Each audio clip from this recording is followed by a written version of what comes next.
grabo también, ¿querés? Dale, por favor.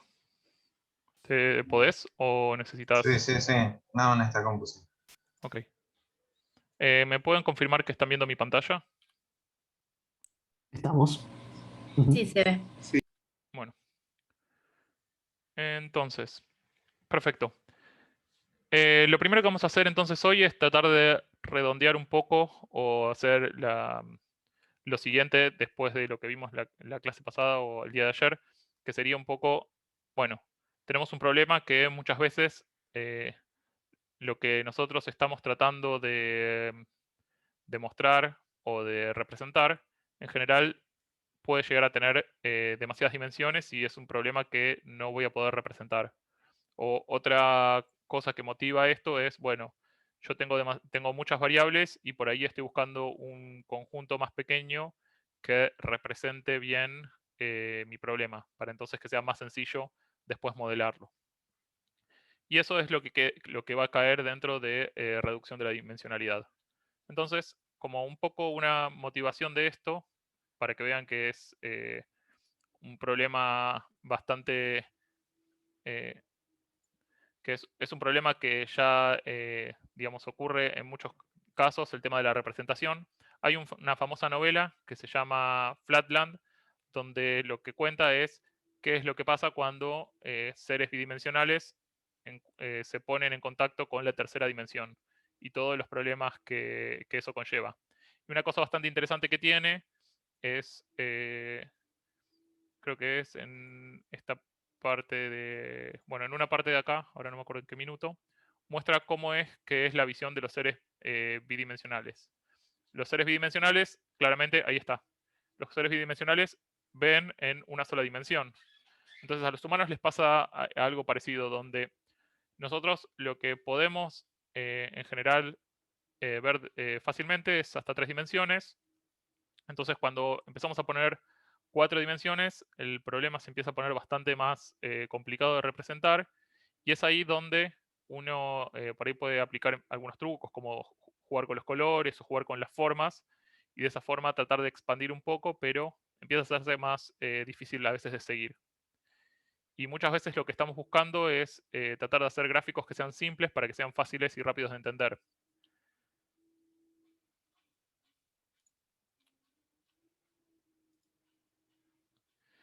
Entonces, el problema, como estaba diciendo antes, es que muchas veces los datos, en general nosotros vamos a trabajar con muchos datos y datos con muchas variables, van a tener más de 3 variables y eso no es fácilmente graficable. Entonces, la pregunta es, bueno, ¿cómo hago para abordar esto? Y la respuesta, como les había dicho antes, es reducir la dimensión del problema. Sería algo similar a lo que estamos viendo acá en este dibujo. O sea, uno podría dibujar un ave de forma muy detallada o podría hacer por ahí muchas Ws invertidas en el cielo y mucha gente se daría cuenta que eso es una representación de un ave. No necesito tal grado de detalle como para que quede claro que es un ave. Por ahí si hago esta representación, no se sabe qué tipo de ave es, pero por ahí no es lo que estoy tratando de transmitir. Entonces, muchas veces lo que ocurre es que cuando uno tiene muchas variables, hay un número menor de variables que son necesarias como para describir lo que está pasando y el resto en general uno puede pensar que tienen una mayor carga de ruido que de otra cosa, como que no son tan importantes o tan necesarias como para hacer esta representación. Entonces, vamos a ver 3 tipos de herramientas o 3 métodos que nos van a permitir un poco generar este salto de algo de muchas dimensiones a un conjunto de menor dimensiones. Vamos a ver análisis de componentes principales, TCN, que es una técnica que vamos a ver después, es una un poco más moderna. La primera es un método lineal, esto ya empieza a ser una técnica estocástica, y un map. Esta técnica va a ser la última que vamos a ver y es un poco mejor que TCNE. Vamos a ver ahora a continuación. Entonces, lo primero que vamos a tratar de hacer es entonces tratar de describir qué es lo que está pasando en esta base de datos de vinos.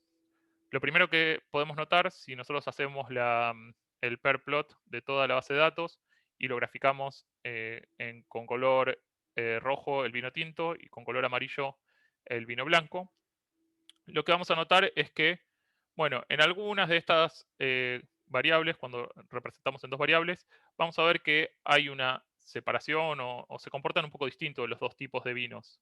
Sin embargo, es como muy difícil resumir toda esta información y tratar de decir, bueno, cuánto se parecen o cuán distintos son. No sé si alguien podría verbalmente tratar de resumir todos estos gráficos al mismo tiempo. Y justamente ese es el problema que estamos enfrentando. ¿Cómo podemos tratar de alguna manera resumir toda esta información y representar en un solo gráfico de 2 dimensiones cuán distintos son uno y el otro? Entonces, la primera cosa que podemos hacer como para tratar de separar estos, digamos, cómo se comportan los datos, es utilizar análisis de componentes principales. ¿Qué es lo que va a hacer este método? La idea es, bueno, voy a explicarlo primero para 2 dimensiones, pero la idea es aplicarlo en todas las dimensiones que va a tener la base de datos. Entonces, ¿cuál es la idea o el objetivo de este método? La idea es entonces encontrar un nuevo set de ejes, ¿sí? Nosotros en este caso hacemos una transformación lineal que lo que va a hacer es rotar o encontrar otra combinación de ejes que permita expresar los datos de una forma mejor. ¿Cómo va a ser esa forma? Va a tener dos características. Uno, los ejes van a contener la mayor cantidad de varianza posible a partir de los datos, es decir, como ven, los datos varían mucho en esta dirección, entonces voy a poner un eje de componentes principales que va a representarse acá, y después los datos van a tener menor varianza en este sentido, entonces voy a poner otro eje acá, y este eje lo voy a poner que es componentes principales 2. O sea que lo que estamos haciendo son dos cosas, reordenando los ejes y numerándolos de forma decreciente a partir de cuál es la varianza que contienen. ¿Se entiende esto? ¿Y por qué les parece que esto puede ser una buena idea o cómo nos ayuda a resolver el problema? ¿Será que se fija un parámetro, condición o referente? ¿En qué sentido? Si tú cambias el marco, el rango, el marco de referencia, entonces es probable que alguna de esas variables la fijes. Estoy pensando en una cuestión como matemática. Mm. O sea, O sea, que alguna de la función, en lugar de tener un valor de 1, ahora lo pones en 0 y a partir de eso. está bien.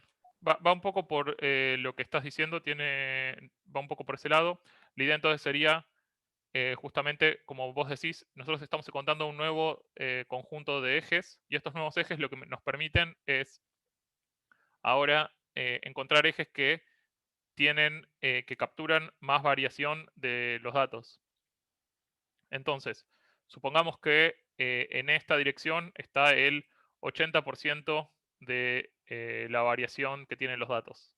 Entonces, si me quedo solo con este único eje, voy a poder describir 80% de cómo están variando los datos. Perderé un 20% de la información, pero quizás ese 80% me es suficiente como para representar mi problema. Esa es un poco la idea. Tratar de, quizás en este caso es muy ambicioso tirar digamos, estos componentes principales, pero por ahí cuando uno tiene una mayor cantidad de dimensiones, lo que va pasando es que por ahí el séptimo, el octavo, la octava componente principal ya no tienen casi nada de información, es puro ruido. Entonces, uno puede decidir truncar y quedarse con un conjunto más pequeño y que sea representativo. Entonces, continuemos con esto. Si nosotros entonces decidimos hacer lo que estábamos diciendo antes, que es justamente primero agarrar todas las variables de nuestra base de datos de vinos y aplicamos el análisis de componentes principales, entonces con eso encontramos un nuevo set de ejes de coordenadas y bueno, hay un detalle que lo vamos a ver en un rato cuando veamos el código, que tiene que ver con normalizarlos, pero lo vemos después. Ahora quiero que se queden con la idea conceptual de qué es lo que está pasando. Entonces, una vez que encontramos esta nueva representación de ejes, la idea es que nos vamos a tratar de quedar con el que tenga, digamos, vamos a ordenarlos de forma decreciente en la cantidad de varianza que tienen. Y lo que vamos a hacer entonces es quedarnos con los dos primeros, en este caso. Entonces nos quedamos con los dos primeros y lo que estamos capturando es el, más o menos, bueno, en este eje estamos teniendo el 27,5% de la varianza y en este eje de acá estamos teniendo el 22,6% de la varianza. Entonces entre los dos estamos teniendo algo cerca del 50% de la varianza de los datos. ¿Y qué es lo que esto nos aporta? Entonces, cuando encontramos estos nuevos ejes, que son combinaciones lineales de los ejes anteriores, nos permite fácilmente representar y darnos cuenta de que ambos tipos de vino tienen un comportamiento distinto. O sea, nosotros podríamos darnos cuenta o diferenciar bien cuál es el vino tinto del vino blanco. ¿Sí? Se ve. En un caso hay una nube de un lado y en el otro hay una nube del otro que representa los distintos tipos de vino. Entonces, estamos viendo que lo que al principio me parecía como esta intuición de me parece que son un poco distintos los vinos, no son exactamente iguales.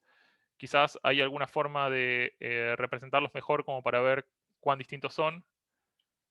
Entonces, le encontré. Hice un análisis de componentes principales y bueno, hice una reduje la dificultad del problema, la cantidad de dimensiones y me logró además encontrar una buena descripción que me permite diferenciarlos.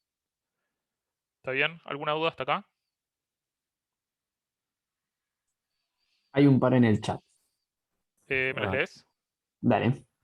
Denis dice, ¿cómo se calculan esos porcentajes de cuánto aporta cada PCA?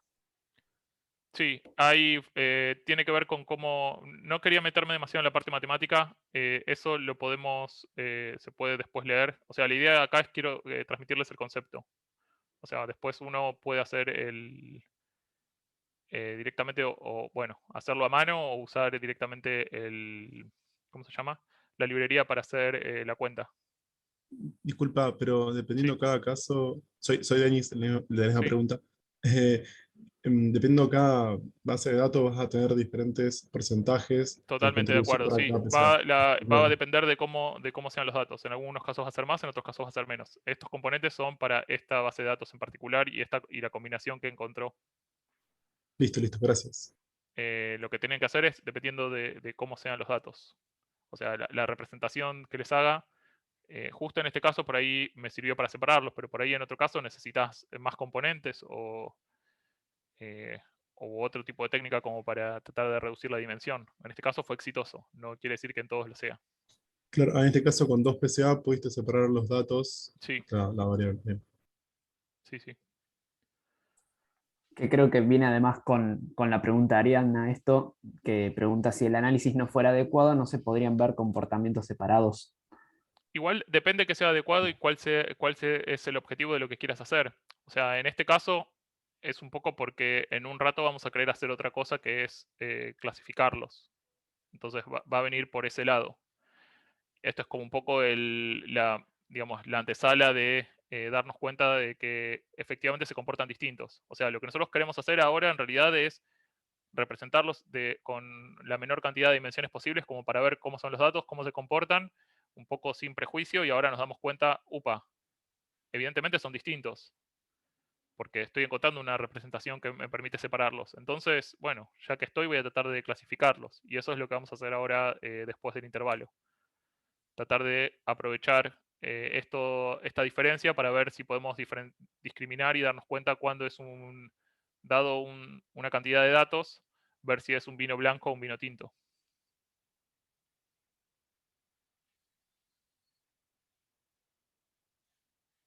Bueno, estimo que no hay más preguntas. Perdón, sí. Gustavo. Si quieren, yo los estoy leyendo, pero si quieren abrir el micrófono para preguntar, más que bienvenido, seguramente lo pregunten mejor. Ok, lo leo. Gustavo dice, hago esto y tengo un gráfico buenísimo y ahí los podría diferenciar. Ahora solo me quedo con esta información de los puedo diferenciar o puedo volver a mis variables reales iniciales. Perdón, no estoy entendiendo mucho la pregunta. Los puedo diferenciar o puedo volver a mis variables reales iniciales para poder decir, hay más variación en función del pH o con X cosa. Digo, ¿es solo un análisis preliminar el PSA? O sea, sí, Sí, es un análisis sería un preliminar. análisis preliminar. O Claro. sea, con esto no haces más que hacer una representación más fácil o más sencilla o con menor cantidad de dimensión que la original. No es que te sirve para mucho más. O sea, en este caso sí, podés notar que probablemente si medís alguna muestra cualquiera y después la reducís siguiendo las mismas reglas que hiciste en este caso y te cae acá, bueno, probablemente esa muestra que no sepas si es tinto o blanco va a ser blanco. Y si te cae acá, probablemente sea tinto. Pero, digamos, o sea, no hay forma de generar con este método que automáticamente te diga si va a ser tinto o blanco, sino simplemente lo que hace es le das una serie de datos y lo que te hace es te trata de encontrar una representación diferente de ellos, nada más. Después, qué valor le demos a eso, si nos es útil o no, es algo que hace la persona a posteriori. No es que este método directamente te diga eso. Ahí puso, perfecto. Así que, Ok. Bueno, este es por ahí un poco el más sencillo e intuitivo, también porque es mucho más similar a lo que, digamos, a lo que probablemente estudiaron en el grado, porque es multiplicación de matrices y cosas razonablemente sencillas. De hecho, digamos, en los ejercicios domiciliarios, o lo que les queda como propuesta para que traten de hacer, está calcular PCA, comillas, comillas a mano, es decir, directamente haciendo las multiplicaciones y obteniendo el resultado para que vean que es un poco difícil, pero no es imposible. O sea, en un par de pasos directamente lo sacan. Así que después, si tienen ganas y les llama mucho la atención la parte de la matemática, les invito a que lo intenten porque es bastante formativo. Bueno, continuamos entonces. Entonces, ahora la idea es, pasamos de esto que era un poco más, con más sabor matemático, ahora va a cada vez ser un poco más un cuento, este y el siguiente todavía más, porque terminan siendo como, digamos, la matemática detrás es mucho más pesada y no tiene sentido en este contexto de que lo puedan usar, que entiendan exactamente cómo está funcionando, sino simplemente que sepan que existen y si en caso de que después les interese, profundizarán. Muchas veces incluso lo que uno prefiere o hace es simplemente un PCA y con eso es suficiente. Pero bueno, depende de qué tipo de problema sea, a veces se necesitan otros tipos de métodos. Entonces, un método que surgió después del PCA, TCNE, es bastante popular.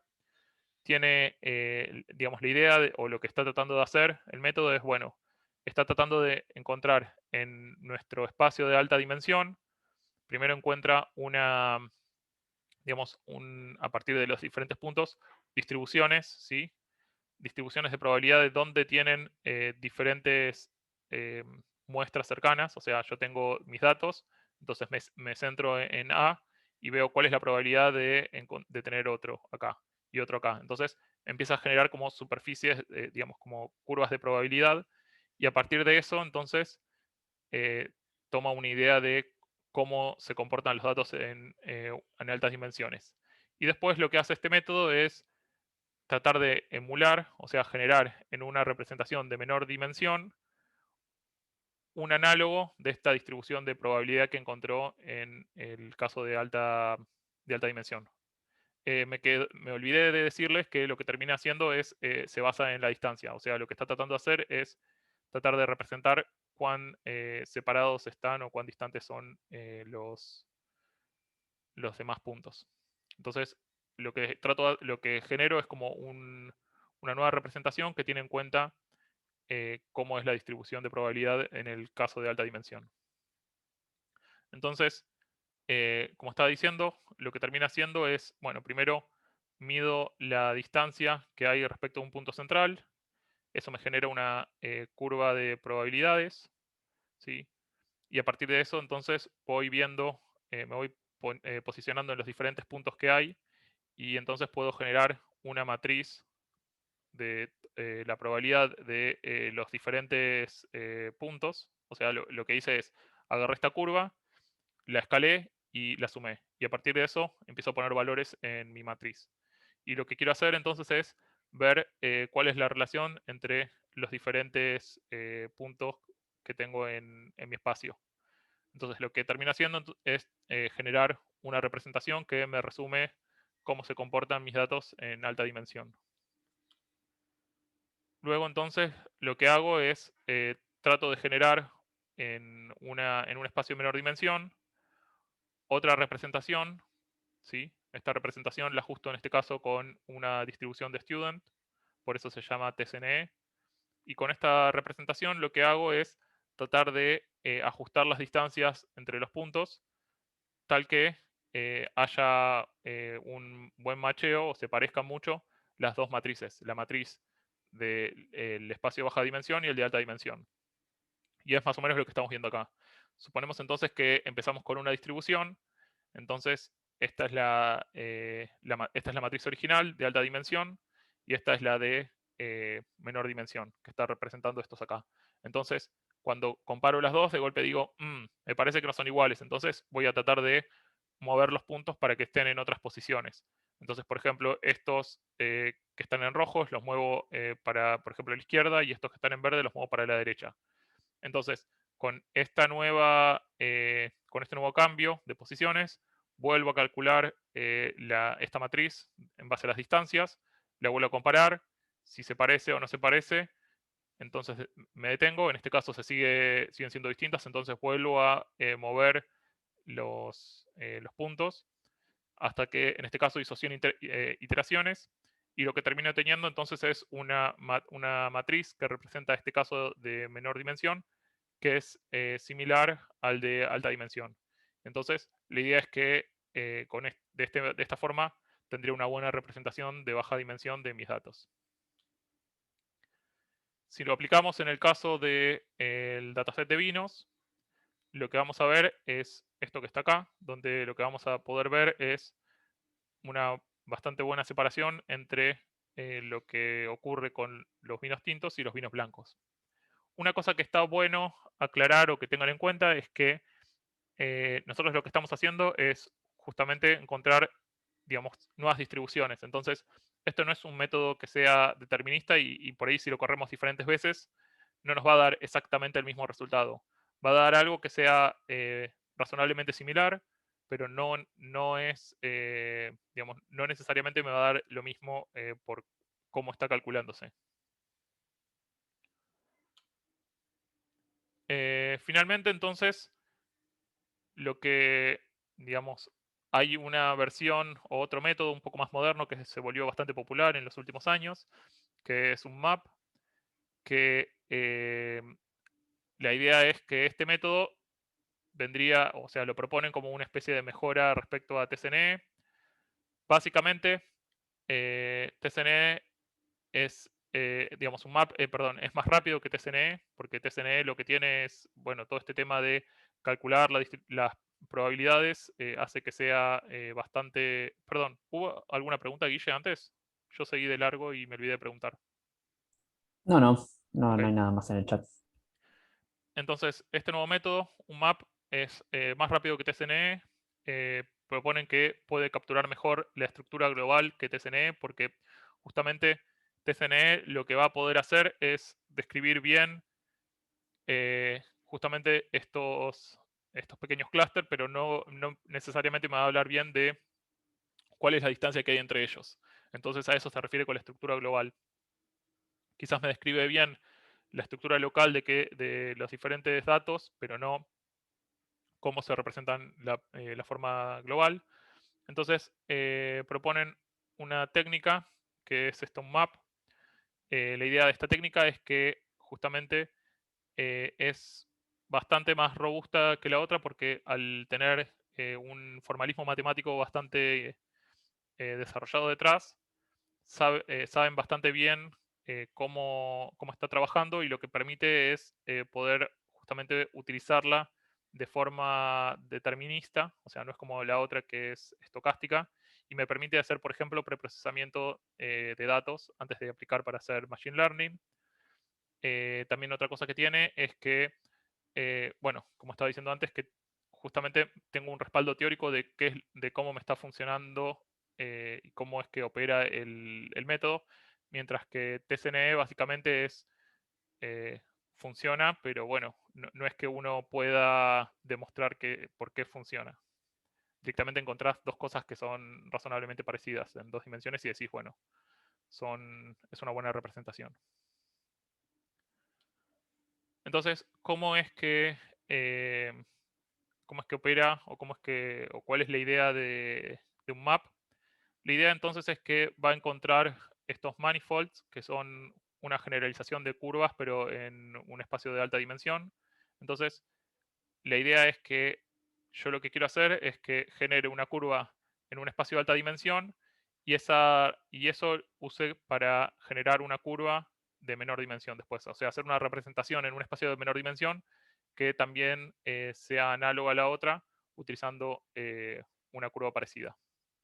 Esa es un poco la idea de este método. En definitiva, lo que vamos a ver cuando aplicamos un map, postulan que, bueno, vamos a tener una mejor descripción de los datos respecto de lo que es clásico, que es TCNE.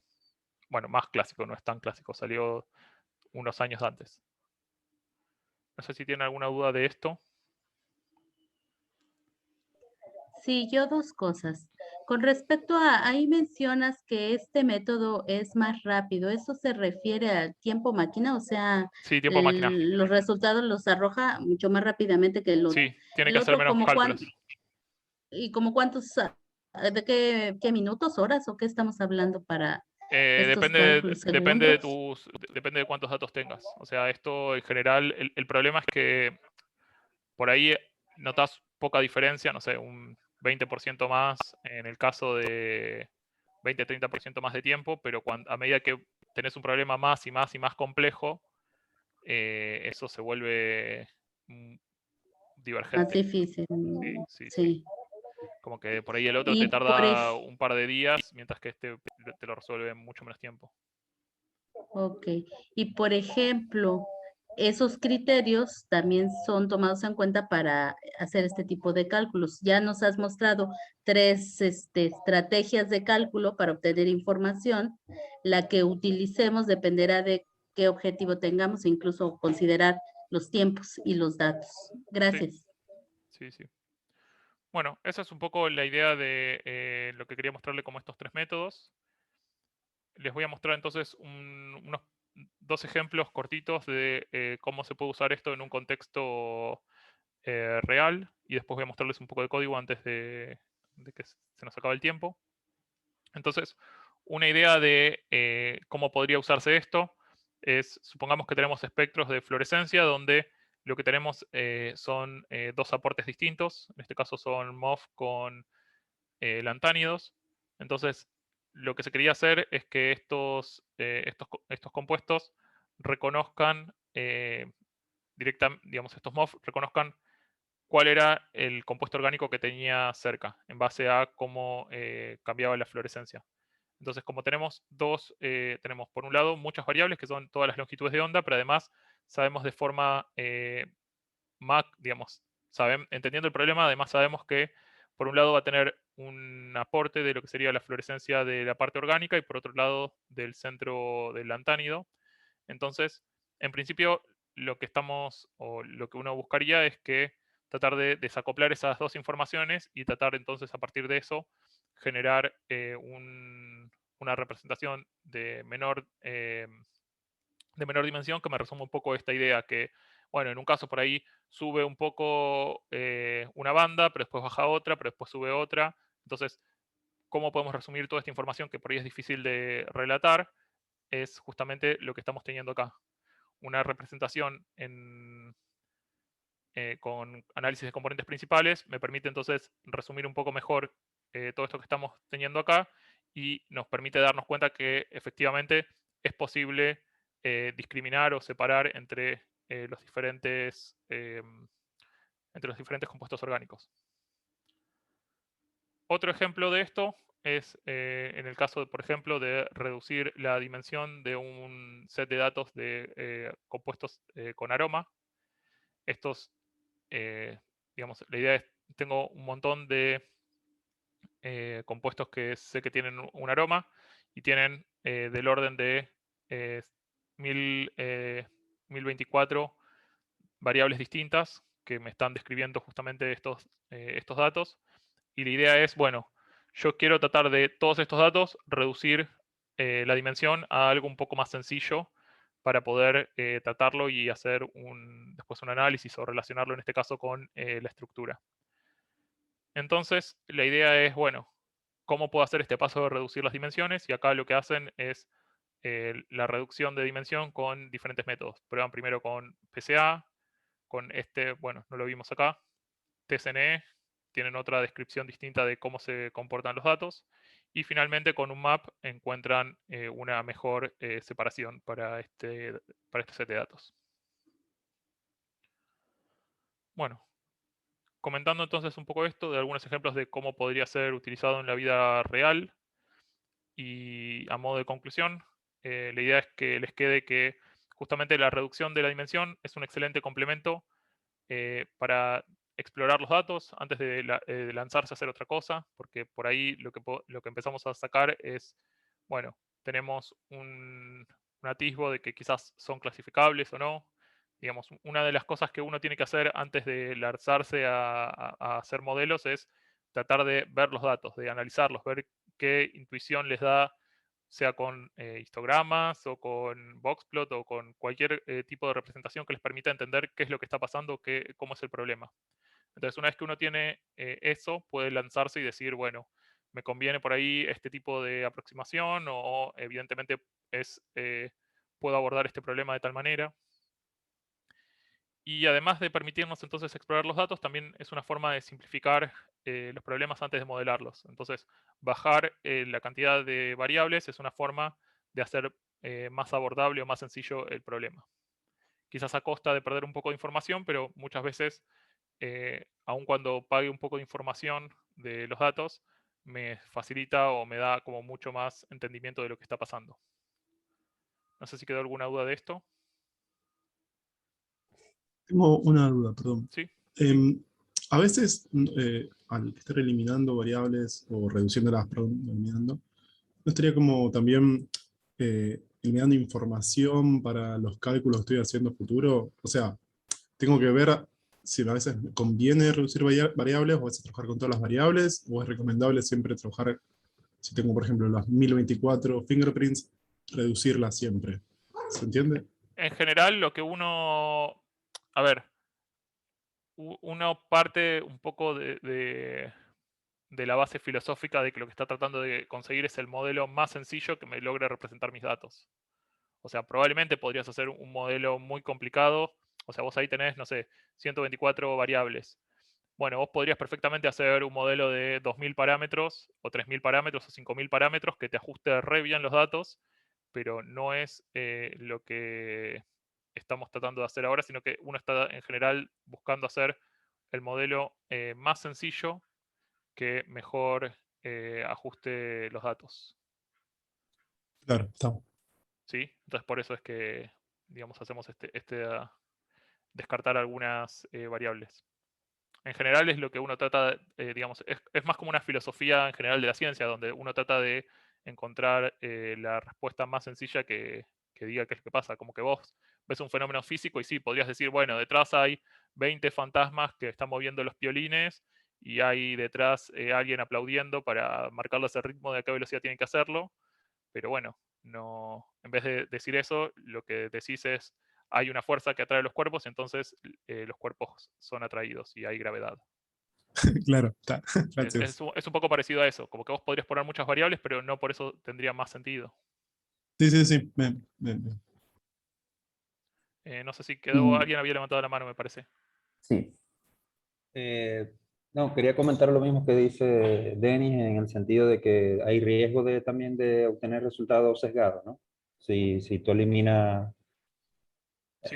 No se puede si en el, generalizar, o sea, hay que ver caso ya, por caso a ver qué es lo que están haciendo, pero en general en ciencia muchas veces se busca una representación más reducida, tratando de encontrar, digamos, digamos, no te interesa por ahí el modelo más sofisticado que tenga la descripción con lujo de detalles, sino justamente entender qué está pasando.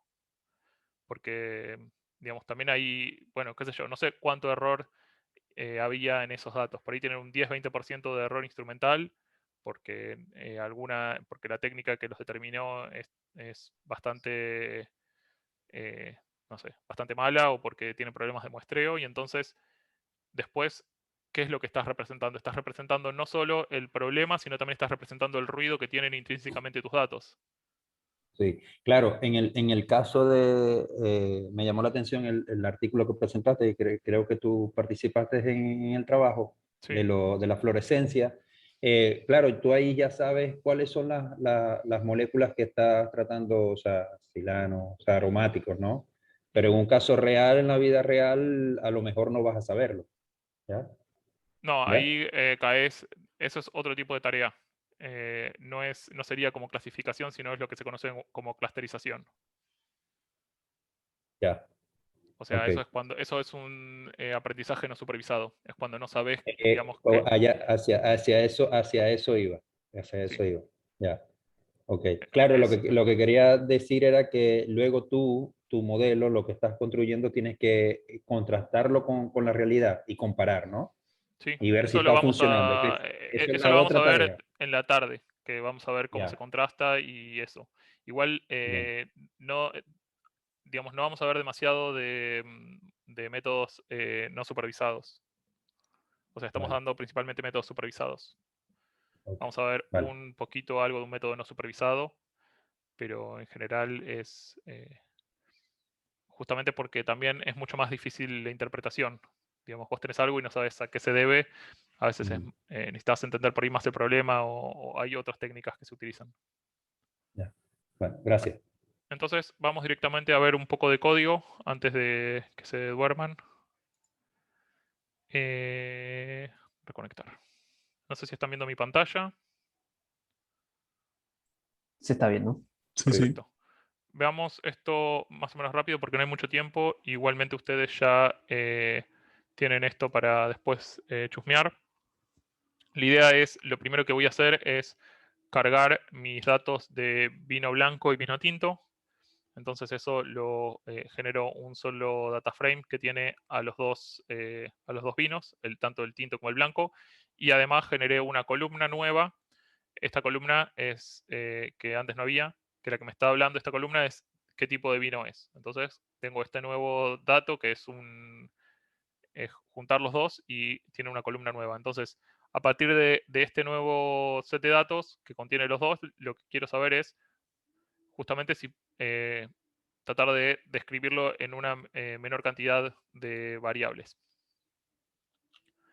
Entonces, lo primero que quiero hacer, como les había propuesto, es hacer análisis por componentes principales.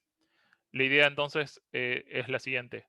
Bueno, una cosa que no les dije antes y ahora sí se los voy a comentar, es que muchas de estas técnicas tienen en cuenta justamente cómo son los datos. Entonces, ¿qué significa cómo son los datos? Van a Perdón, estar, Diego, sí, te interrumpo un segundito. ¿Se le puede hacer un poco de zoom? Que se ve un perdón, poco sí. chiquito y hay una persona que Gracias que no me di preguntó. cuenta. Siempre se necesita alguien que esté atento a eso. Disculpen. Ahí está, perfecto. Gracias. Gracias por hacérmelo notar. Entonces, volvemos a la pregunta. ¿Qué significa entender entonces cómo son o cómo se comportan los datos? En principio, entonces, lo que vamos a tener son diferentes variables, pero cada una de estas variables va a representar parámetros físicos distintos. Qué sé yo, en un caso por ahí uno es pH, entonces tiene una escala de 1 a 14, mientras que otro es la masa de algún compuesto, Entonces está en miligramos, mientras otra cosa está en, no sé, es la densidad y tiene gramos sobre mililitro. Entonces vemos que tienen diferentes unidades. No solo tienen diferentes unidades, sino que tienen diferentes rangos de valores. Entonces, esto lo que hace es que si yo lo que estoy tratando de encontrar en el caso de PCA es cómo varían los datos en cada uno de estos nuevos ejes que los representen, lo que me va a pasar es que si yo agarro los datos tal como me los dieron y no hago ningún manejo matemático, lo que voy a tener es una representación que no necesariamente me va a servir para entender cómo se están comportando, sino que lo que me va a estar describiendo o va a estar representando es, bueno, sí, evidentemente la variable que está en toneladas va a tener más variación que por ahí la que está en miligramos, dependiendo cómo la represente. Porque si llevo todas las variables a la misma unidad y llevo todos a gramos, entonces la que tenga miligramos va a tener menos variación que la que es tonelada. ¿Se entiende?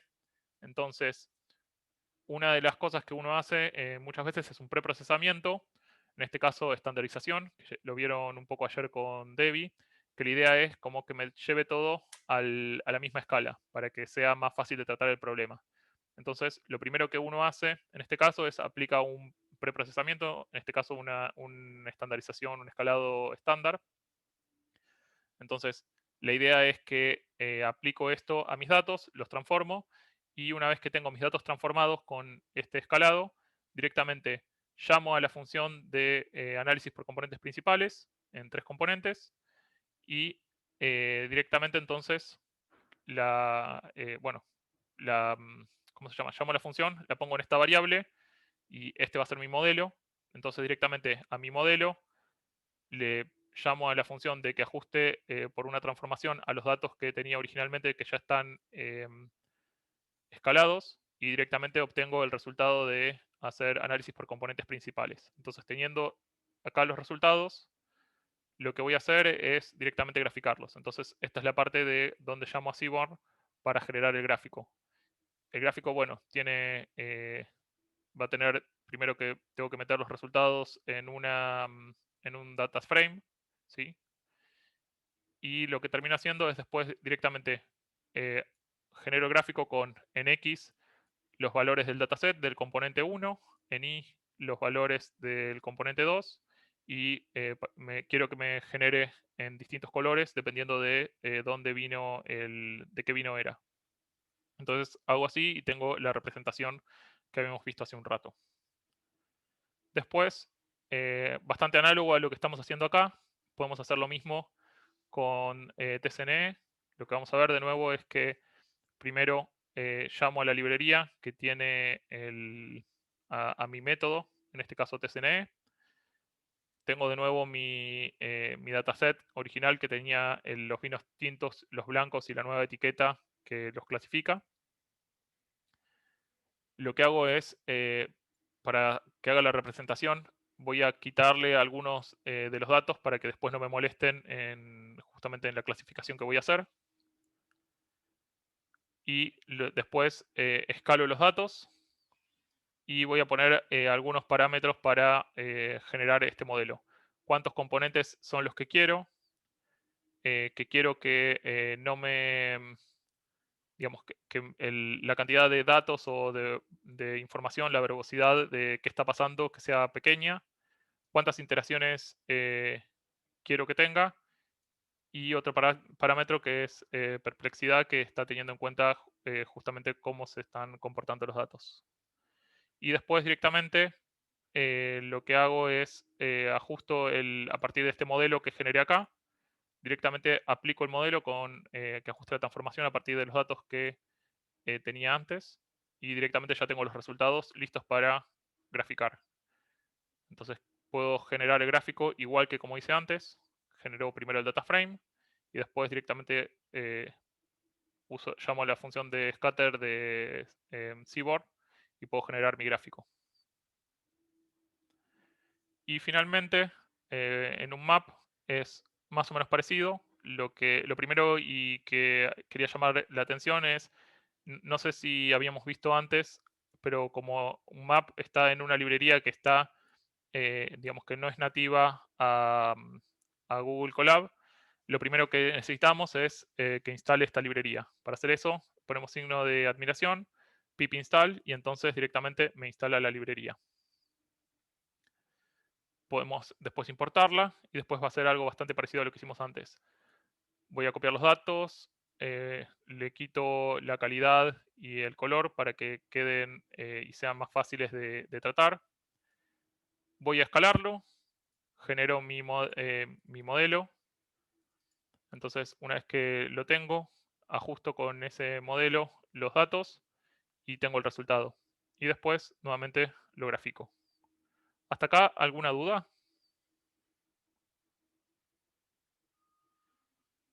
Había algunas dudas en el chat sobre que hiciste el PCA tercero, pero no lo usaste para el gráfico. Sí, Y que hay, eso podría haberlo hecho de 2 componentes. claro. No, eso es porque después es lo que vamos a ver abajo. Y después algo del código que usás Axis 1 cuando haces el drop. Y sí, es exactamente eso que dicen en el chat. O sea, si usara Axis igual a 0, me parece que se dropean filas en vez de columnas. Hay que Sí, aclarar eso. Siempre depende de los parámetros de la función. esto de acá, sí. Esto de acá es que estoy tirando columnas en lugar de filas. Y después, Y eso. sin demasiada explicación, pero para que después lo miren con calma, porque esto escapa un poco a al core de lo que estamos viendo, pero para que tengan una idea de cosas que sí se pueden hacer. Por ejemplo, hay otras librerías que lo que permiten es interactuar todavía más con los datos y nos da como más habilidades de justamente interactividad. Por ejemplo, lo que hice acá en este caso es generé PCA y no sé si ahora está con mucho zoom. Y lo que tengo ahora es un gráfico interactivo que me permite ir explorando los datos y elegir qué quiero que represente de los primeros 4 componentes principales. Por ejemplo, quiero que represente... Ah, tengo que correrlo otra vez. Me quedó el gráfico, pero no quedó en memoria esto.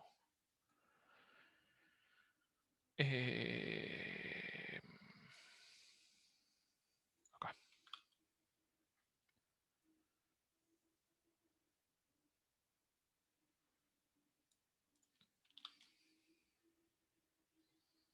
Ahí está. Entonces ahora ahora sí está funcionando. Y lo que puedo hacer es un gráfico que va cambiando la representación, o sea, los ejes que va utilizando para la representación, dependiendo de lo que vaya eligiendo. Entonces tengo un gráfico interactivo que me permite explorar y darme cuenta qué está pasando a medida que cambio los ejes. Entonces, por ejemplo, si yo representara en vez de los componentes principales 1 y 2, representara 3 y 4, ven que es mucho, como hay menos variación entre los ejes, entre los componentes principales, es mucho peor la forma en la cual me es posible separarlos. O sea, se comportan mucho más parecidos. Esto me está de cierta manera indicando que hay, digamos, quizás hay mucho más ruido en estos ejes y no me da información de realmente cómo se comporta el sistema. Eso es una posibilidad, depende de qué es lo que esté haciendo, pero quizás digamos, esto es como ruido, o puede ser ruido. Y por ahí si nosotros nos ponemos con 2 y 3, perdón, con 1 y 3, también veo que algo un poco distinto a lo que veía antes, donde por ahí vemos que en 3 hay otro tipo de variación y es diferente cómo podemos representarlo. Entonces esto me está dando una idea de que evidentemente hay cosas, digamos, hacer esta representación más reducida me quita un poco de información, entonces por ahí lo que estoy queriendo o me puede interesar hacer es hacer un gráfico 3D que muestre los 3 componentes principales y entonces me permita ver qué está pasando y tratar de entender un poco mejor, o por ahí quiero mejorar la apuesta y en vez de hacer un gráfico 3D como este, lo que quiero hacer es un gráfico 3D que sea interactivo. Y esto es lo que sería acá. Entonces puedo tener un gráfico 3D que me permite interactuar con mis datos y ver qué es lo que está pasando en estos componentes. Puedo hacer zoom y ver más de cerca. puedo seleccionar diferentes puntos y tratar de entender, uy, me fui con la rueda muy lejos. Puedo tratar de entender qué está pasando con los datos y cómo se comportan. Esto es exploración de datos, o sea, estoy tratando de entender qué está pasando y qué ocurre. No estoy todavía aplicando nada, solamente quiero ver, mira, estos dos tipos de datos se comportan distintos. En este caso puedo asignar que este viene vino blanco, este vino rojo, vino tinto, pero nada más. O sea, esta es la información. Evidentemente se comportan un poco distintos. Podría tener por ahí más tipos de vinos y tener más información de cómo se separan en diferentes clases. Eso después lo vamos a ver un poco más. ¿Queda alguna duda con esto? Si no, nos vemos en 10 minutos, ¿les parece?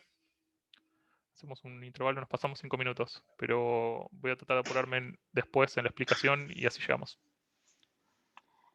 Bueno, va. ¿Listo? Descansen, aprovechen, estiren un poco la espalda, que estuvieron mucho tiempo sentados y mirando la pantalla. Creo Nos que vemos en hay un rato. solamente hay una preguntita en el chat. No sé si llegas a leerla, Diego. Dale, ahí la leo.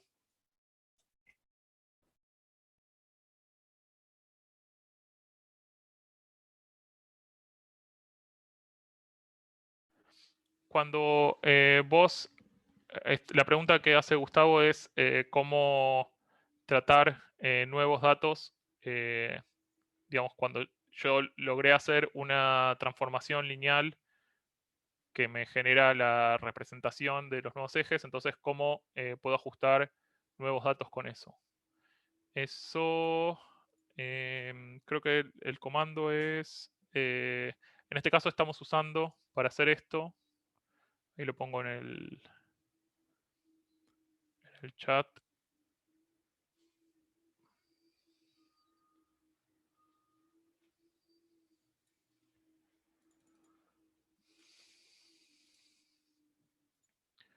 En este caso lo que estamos usando, perdón, voy a copiar la línea incorrecta.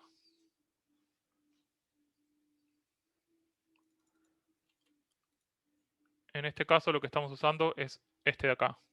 Entonces lo que está haciendo estos es, los estamos engañando y está haciendo dos cosas. Por un lado está haciendo un fiteo y después está haciendo una transformación. ¿Sí? Primero ajusta el modelo y después lo transforma.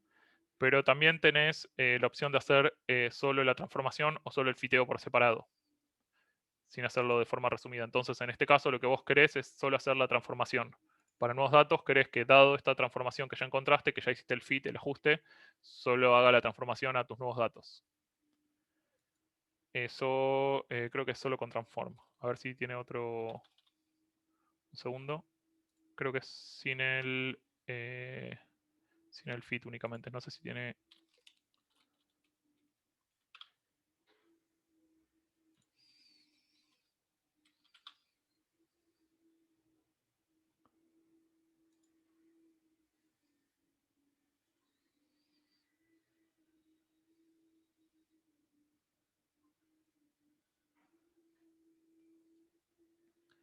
Sí, es solo transformar directamente, sin nada. O sea, si vos querés transformar en este caso, lo que tendrías que hacer es le sacás toda la primera parte de la de fit. Así. Con eso ya podrías, o sea, te quedaría como dato nuevo, data nueva y querés que haga PCA resultados nuevos. Eso ponele que sería lo que estás queriendo hacer, donde tenés por un lado, pones tus datos nuevos y, uy, perdón. Ay, disculpa. Se me escapó esto de acá. Esta. Sí, sería sin el fit. Solamente sin el fit. Me está copiando. Me copié cualquier cosa. Pero sí, solamente le sacas el fit del principio, entonces solo querés que haga la transformación.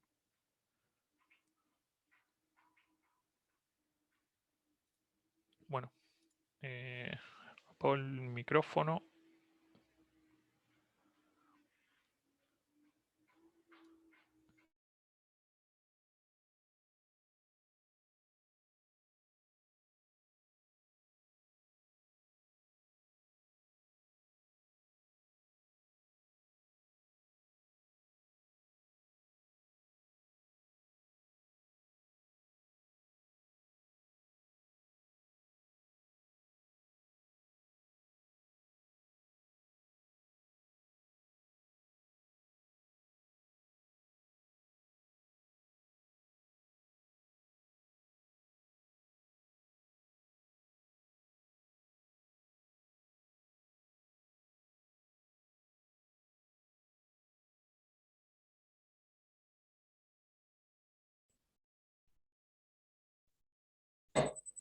¿Qué tal? ¿Están en intervalo? Sí, estamos en intervalo. Ah, sí. No. Sí, sí. Nos quedan 5 minutos más.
¿Cómo va? ¿Están de nuevo por ahí? Sí. Bueno, que bien. Entonces estamos listos para la La segunda parte. Bueno, antes de eso voy a volver a insistir porque me parece que la insistencia logra mucho y es instar a quienes tengan interés en que piensen si les gustaría aplicar algo de esto a sus trabajos y que lo charlemos y discutamos entre todos mañana un rato. De nuevo, la idea es que compartan eso, así hacemos una preselección de los casos que puedan ser como más representativos o que podamos sacar más jugo y discutir un rato mañana, en la segunda parte. Creo que yo tengo un problema interesante. Dale, ¿te parece si, no sé si Agus o Guille hicieron algo en Discord para un canal o algo así para que puedan compartir?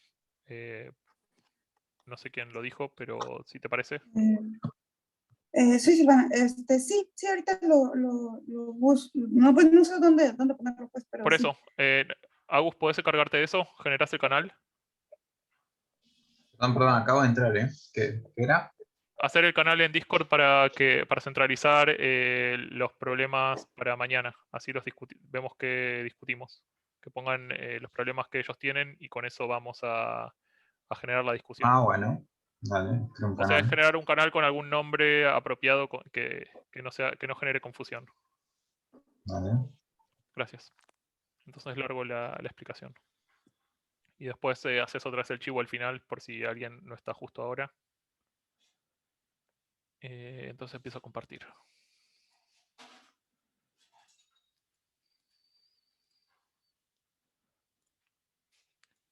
Bueno, vamos a ver entonces el último cachito de hoy de, digamos, de lo que sería como un poco más de teoría. La idea entonces es primero que les quede claro entonces qué sería esta tarea o de clasificación. Habíamos visto que hay diferentes tareas en Machine Learning y una de esas es clasificación y es la que vamos a ver ahora a continuación. Entonces, nosotros habíamos puesto como ejemplo, o estamos poniendo un poco más de énfasis en dos tipos de tareas que son, por un lado, clasificación, que es justamente diferenciar dos tipos de cosas o más. En este caso podría ser puntos verdes y puntos azules, o podría ser peras y naranjas, peras y bananas, lo que sea. La idea es como separar entre diferentes clases, en poder discriminar. Y por otro lado, el tema de regresión, que tiene que ver con tratar de, dado un conjunto de datos, tratar de ajustar cómo se comportan y predecir una nueva instancia de esos datos. Esto por ahí es bastante más parecido, familiar a lo que vieron en el grado, en curvas de calibración o cosas parecidas. Entonces, para tratar de generar una idea, una motivación de qué sería una clasificación, la idea entonces es tratar de hacer una distinción entre estos animales. Nosotros podemos darnos cuenta que son gatos y perros, pero lo que estamos utilizando para hacer esa... ¿Sí? ¿Me querés hacer una pregunta? Ok, entiendo que no. Entonces, supongamos que queremos hacer una clasificación entre gatos y perros y queremos ver cuáles son gatos y cuáles son perros. Y, por ejemplo, nosotros nos damos cuenta que son gatos y perros porque estamos viendo muchas variables al mismo tiempo. Estamos viendo el largo de las patas, el color que tienen, la forma de la cara y demás. O sea, son muchísimas variables al mismo tiempo. Pero supongamos que lo que queremos hacer es una clasificación que solo considere una única variable. Y, por ejemplo, esa variable va a ser el largo de las orejas. Entonces, en base al largo de las orejas, queremos saber si es perro o es gato. Entonces, eso lo que podríamos hacer es, bueno, si hacemos largo de las orejas, supongamos que, bueno, sabemos que este es gato, este es perro, perro, gato, perro, gato. Bueno, estas son la etiqueta o la respuesta que queremos ajustar. Entonces, si usamos largo de las orejas, entonces encontramos una clasificación que nos permitiría diferenciar entre los dos tipos. Pero vemos que hay algunos que digamos, algunos perros que son clasificados como gatos y algunos gatos que son clasificados como perros.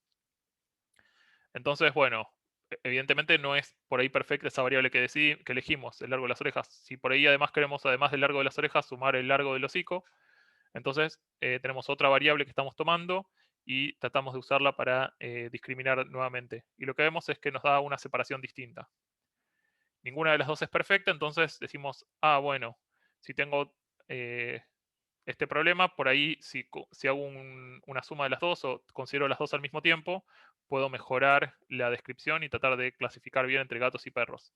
Y eso sería lo que es una clasificación multivariada, donde en este caso lo que estoy teniendo es, considero por ejemplo dos cosas como largo de las orejas y largo del hocico. Entonces puedo ubicar, digamos, en el espacio cuáles son gatos y cuáles son perros. Y en base a eso, después puedo poner digamos, alguna regla que me separe cuáles son gatos y cuáles son perros. Puede ser, por ejemplo, una regla que siga un comportamiento lineal, o una regla que me sirva que separe las fronteras entre los dos de forma cuadrática, y de ese modo, dado una nueva instancia o un nuevo perro o gato que analice, midiéndole las orejas y viendo el hocico, puedo decidir, dependiendo de dónde caiga en esta representación, voy a saber si es gato o es perro. ¿Se entiende esta idea sencilla? Sí. Ok. Bueno, entonces, aparte de este método digamos, de clasificación, hay muchísimos métodos que existen. Por ejemplo, uno puede usar conjuntos o sea, agrupar diferentes tipos de métodos de clasificación. Es lo que se conoce como, por ejemplo, random forest, donde se utilizan un conjunto de pequeños elementos que van haciendo clasificación cada uno, o puede hacer regresiones logísticas también para hacer esta clasificación, o encontrar un hiperplano que me separe entre los diferentes grupos, que sería lo que se conoce como support vector machines. Entonces, hay evidentemente muchos métodos para poder hacer esta tarea. Habrá probablemente uno que sea mejor por diferentes parámetros. Después uno tiene que definir por qué es mejor. Si es mejor porque discrimina mejor, o es mejor porque discrimina bastante bien, pero es un método sencillo. O, bueno, eso lo vamos a ver en un rato, algunos criterios de cómo elegir con qué método quedarnos. Pero bueno, lo primero que quería que les quede claro es que es una clasificación multivariada y que hay muchos métodos posibles para hacerlas. Entonces, he aquí el primer problema que estamos teniendo, y es, bueno, sabemos que en general estos métodos que estamos usando tienen diferentes parámetros que vamos a poder ajustar para ajustar los datos, y dependiendo de qué parámetros estemos utilizando, podemos estar en tres casos distintos, que son esos tres que tenemos acá. Por un lado, tener un ajuste debajo de lo óptimo. Entonces, si tenemos un ajuste debajo de lo óptimo, lo que nos va a pasar es justamente que no vamos a poder generalizar bien. O sea, va a ser un modelo muy sencillo que lo que me va a pasar es que no me va a permitir justamente hacer una buena clasificación o discriminación entre los dos casos. Después puedo tener mi modelo que sería un modelo óptimo, que me da una muy buena clasificación entre los dos casos. Y después un sobreajuste, en el cual detallo pero tan bien los datos con los que entrené mi modelo y con los que aprendí, que después, dado un nuevo caso, una nueva medida, no me va a servir para hacer una buena clasificación. Entonces, esas serían como las tres posibilidades. Y está en darnos cuenta digamos, cómo saber dónde estamos. Y eso lo vamos a ver en un rato con lo que va a mostrar Guille. Hay algunas formas de tratar de salvar un poco este problema y tratar de ver qué modelo elegir, con qué parámetros. Y eso es agarrar nuestro set de datos y separarlo en set de entrenamiento y set de testeo, o sea, datos de entrenamiento y datos de testeo. Lo que hacemos es agarramos todos los datos, los mezclamos de forma aleatoria, los separamos en dos cachos. En general, una buena regla para separarlo es, por ejemplo, 70% de entrenamiento, 30% de testeo, o 80% de entrenamiento, 20% de testeo. Más o menos eso es algo que se usa bastante estándar. Y a partir de eso, lo que se hace es, por un lado, se entrena el modelo con los datos de entrenamiento, y después se agarran los poquitos datos que dejamos para el testeo y se ve cómo es que funciona el modelo. Entonces, esta es una manera que a partir de mi set de datos puedo saber qué también funciona un dado modelo para mis datos. Entonces puedo decidir si me quedo con un modelo o con otro modelo. ¿qué cosas vamos a poder ver de todo esto? Lo primero entonces que podemos ver es cuánto es el error de mis datos dependiendo de la complejidad del modelo. Dado que entendemos que un modelo que sea muy sencillo, que no describa bien los datos, va a cometer mucho error. Tenemos en el medio un modelo óptimo, que va a ser un ajuste muy bueno, o sea, el mejor ajuste que podemos lograr. Y después, si los parámetros que utilizamos son tales que nuestro modelo sobreajuste los datos, vamos a lograr tener en el entrenamiento muy poco error, porque va a representar muy bien a los datos, mientras que nuevos ejemplos en el set de testeo, o sea, las nuevas instancias con las cuales no fue entrenado el modelo, me van a hacer que justamente haya mucho error. No va a poder predecir bien de qué clase son. Entonces, un poco qué sería un sobreajuste, por ahí si no les quedó tan claro, sería dado un grupo de puntos al azar, generar un significado que por ahí no lo hay. Entonces decir que, bueno, estos puntos aleatorios en realidad son un gato, o bueno, decir que la forma de la cama es justamente solo donde una persona duerme. Entonces estamos haciendo un sobreajuste de la forma óptima para la cama. Veamos entonces un poco más de matemática de cómo podemos llevar esto a cabo antes de ver el código. Entonces, bueno, ustedes conocen la regresión lineal. La idea de la regresión lineal es justamente encontrar un conjunto de parámetros, beta 1 y beta 2, tales que minimizamos justamente cuál es la diferencia entre el valor predicho y el valor real. O sea, acá tenemos el valor real, este es el valor predicho, y lo que queremos hacer es minimizar esta distancia. Entonces, jugamos con beta 1 y beta 2 para que encontremos digamos, minimizar este error, esta diferencia. Entonces, utilizando esta idea, lo que podemos plantear para clasificación es la regresión logística. Esta también va a tener dos parámetros y lo que vamos a hacer es entonces buscar digamos, estos dos parámetros tales que me pueda discriminar entre la clase 0 y la clase 1, o sea, mis dos tipos de clases. Y lo que vamos a usar es esta función de acá, que es una función logística. Va a tener esta forma sigmoidea. Y entonces me permite pasar entre el estado 0 y el estado 1. Esto podemos generalizarlo. En el caso de una regresión lineal múltiple, podemos tener, por ejemplo, tres parámetros, beta 0, beta 1 y beta 2. Entonces generamos un hiperplano, o bueno, un plano bidimensional que permite describir los datos. Lo mismo pasa para la regresión logística. Podemos tener tres parámetros, ¿sí? Y que me permita representar bien justamente y clasificar entre dos tipos de datos. Esto va a ser parecido a lo que vamos a hacer ahora, nada más que no nos vamos a quedar solo con dos variables, sino que vamos a usar todas las variables que tiene el set de datos para tratar de encontrar una buena clasificación. Otra forma de clasificar, que es otro método para hacer clasificación, son los árboles de regresión. Este lo que va haciendo es genera preguntas de tipo sí y no, que me permiten ir clasificando el comportamiento de los puntos y generar como subdominios. Vemos acá como el límite de la toma de la decisión, que me permite llegar a partir de estas preguntas. Por ejemplo, si, no sé, en este caso, x2 es mayor que 7,5, entonces es de esta clase. Y vemos acá que pone una línea. Entonces, esta divide entre dos clases. Y acá también hay otra que divide y acá hay otra que divide.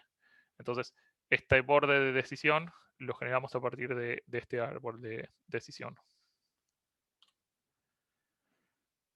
Esto es un poco lo que me había preguntado, no me acuerdo quién, respecto a qué pasa cuando no sabemos qué tipo a qué corresponde esto. Por ejemplo, no sé si habían dicho el ejemplo con metabolómica, pero en el caso de que uno no sepa necesariamente de qué tipo de datos son o de qué clase es, una cosa que se puede hacer es algo parecido a esto, donde en este caso nosotros sí sabemos que, digamos, acá sí sabemos la representación, pero uno puede usar esta idea de los vecinos más cercanos para generar un aprendizaje no supervisado. Entonces, lo que vamos a hacer en este caso, que sí va a ser supervisado, es definimos un radio de proximidad de diferentes vecinos. Por ejemplo, en este caso vemos qué valor tienen los 3 vecinos más cercanos y a partir de eso decidimos el nuevo dato a qué se parece. Entonces vamos a ver que uno puede poner diferentes cantidades de vecinos para decidir por votación a qué se va a parecer. Esto, dato importante, van a ser siempre vecinos impares para que pueda llegar a una decisión de qué es ese tipo de dato. Y uno podría, digamos, usar una metodología más o menos parecida para tratar de encontrar justamente estos grupos de datos, o sea, estos clusters, estos conjuntos. Dado entonces mis datos, lo que quiero hacer es ver cómo los va separando diferentes tipos de clasificadores donde consideran los vecinos más cercanos. Entonces vemos que a medida que vamos aumentando la cantidad de vecinos, nos permite entonces tener una mejor generalización de qué está ocurriendo. Entonces estamos viendo acá donde claramente hay una zona donde es muy probable que sean rojos, mientras que acá esta zona tenía un poco de verde y un poco de rojo. Y cuando lo vemos acá, probablemente este verde de acá y este verde de acá sean directamente un dato, o puede ser un error o una excepción. Para tratar de ver entonces el tema de cómo se desempeñan las clasificaciones, lo que nosotros utilizamos es lo que se conoce como matriz de confusión.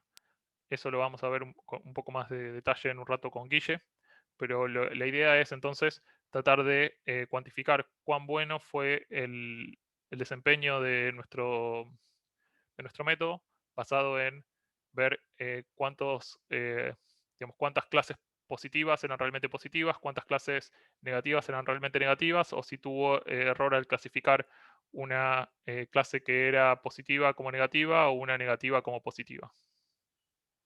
Entonces, esto es lo que podemos tener acá, una matriz de confusión, y a partir de esto lo que podemos tener son diferentes métricas que nos permiten saber si se está, digamos, cómo está desempeñándose el modelo basado en, por ejemplo, la precisión o la sensibilidad o la especificidad. Esto es en el caso de tener 2 clases. En vez de tener 2 clases podemos generalizarlo y ver qué pasa con si tenemos más clases y una matriz de confusión empieza a parecerse algo más a esto. Y acá también se pueden calcular las métricas. Es un poco más difícil que lo anterior, pero para el caso que nos interesa a nosotros, que el que vamos a ver, que son tinto y blanco, nos va a alcanzar una representación como esta. Veamos entonces, para ir cerrando, 2 ejemplos de cómo podemos utilizar esto un poco más en el mundo real. En este caso, entonces, lo que podemos ver es, utilizando fluorescencia de rayos X, cómo uno puede hisopar la mano de alguien para ver si disparó o no disparó un revólver. Entonces, dependiendo de la señal del residuo que quedó en la mano, o bueno, del resultado del hisopado, uno puede entonces, sabiendo cuál es la presencia de metales que hay ahí, decidir si hubo o no disparo. Entonces, uno puede generar esta clasificación y me separa entre los 2 tipos de, digamos, de personas, los que dispararon y los que no dispararon. Eso mismo también podemos hacer con, o bueno, podemos representarlo también con un modelo de árbol de decisión que nos permite por ahí una forma más sencilla que le da, que genera como un camino que alguien con menos capacidad o bueno, menos habilidades matemáticas puede tomar la decisión. O sea, cuando uno tiene algo como esto, lo que puede hacer es directamente mide el dato que le da el equipo de fluorescencia de rayos X, entonces por ahí no tiene que recurrir a un método tan avanzado, directamente ve, bueno, si el bario es menor que tal nivel, el plomo es menor que tal nivel, y demás, entonces sabiendo solo la cantidad que tiene de bario y de plomo, puede saber si efectivamente hay o no disparo a partir de esos residuos.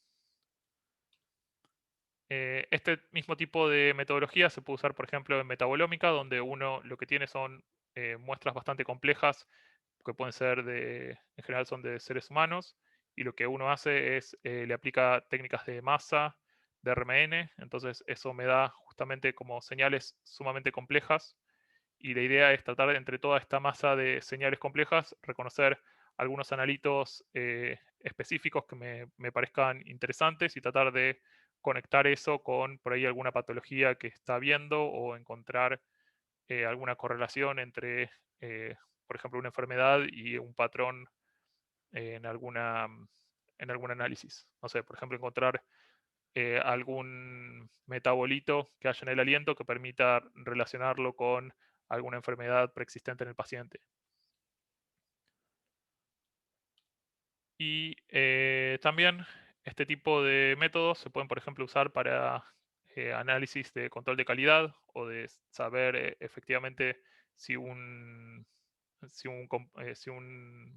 aceite o algún consumible efectivamente tiene el rótulo de pertenencia que corresponde, dado entonces, por ejemplo, en este caso aceites de oliva, que los aceites de oliva tienen una relación de ácidos grasos que está íntimamente relacionada con dónde es la zona en la cual fueron, donde fue cosechado y criado en Italia. Entonces es posible identificar en base a cuál es la respuesta que tienen, si efectivamente es real lo que dice el rótulo de la etiqueta. No sé si quedó alguna duda de esto. Estamos un poquito retrasados. ¿Les queda alguna pregunta? Si no, vamos directamente con Guille, así se nos muestra que por ahí ayuda a clarificar. Dale, voy poniendo entonces el Yo voy código. leyendo a ver si quedó algo en el chat. Dale. Vi que le preguntó algo Gustavo, no sé si... Sí, sobre el sobreajuste. Ok. Lo que preguntaba Gustavo en el chat, a ver si lo puedo ver, es sobre si podemos evaluar si hay un sobreajuste.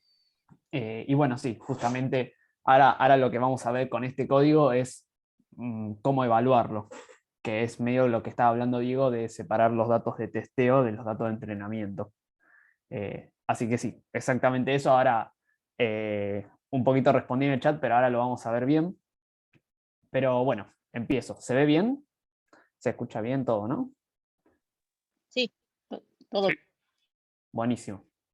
Buenísimo. Bueno, primero, hola a todos, soy Guille, me llamo Guille. Voy a entonces explicar un poquito el notebook de clasificación, en el cual ponemos en práctica un poco todas estas cosas que estaba hablando Diego sobre cómo clasificar datos.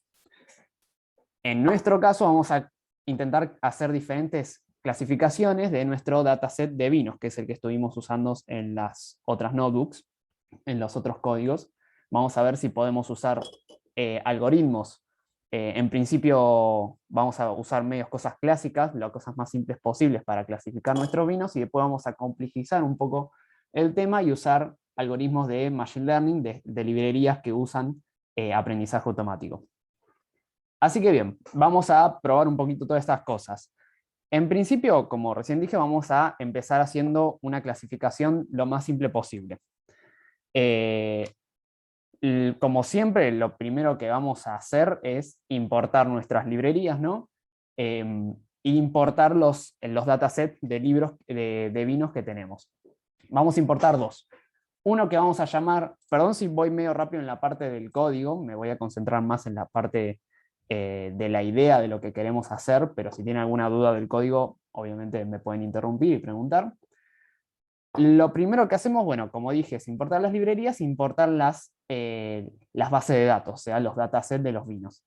Vamos a crear dos data frames, como ustedes vieron con la librería de pandas, uno que se va a llamar DF por data frame y otro que se llama DF2 por data frame 2. En cada uno vamos a importar unas datasets distintos de vinos. En el primero vamos a importar un dataset que habla de vinos tintos y en el segundo uno de vinos blancos. A cada uno de estos, aparte de transformarlos en un data frame, vamos a inventar una nueva columna dentro de cada uno que se llama hue, que podríamos llamarlo como quisiéramos, pero que básicamente va a indicar si el vino que tenemos en esta fila es tinto o blanco. Todos los vinos tintos van a tener el número 1 en esa columna y todos los vinos blancos van a tener el número 0. Eso es para diferenciarlos. ¿Por qué los queremos diferenciar? Porque lo último que vamos a hacer en este código es concatenar esos dos data frames, vamos a juntarlos en uno solo, que se va a llamar DF Wine, que es el que vamos a usar para las clasificaciones y todos los trabajos que vamos a hacer, y va a tener tanto toda la información de vinos tintos como información de vinos blancos. Fíjense que si acá yo lo pongo al data frame, que voy a correr las camaritas, lo voy a poner acá arriba, me aparecen todas las filas de datos que tenemos con respectivas columnas de información, ¿no?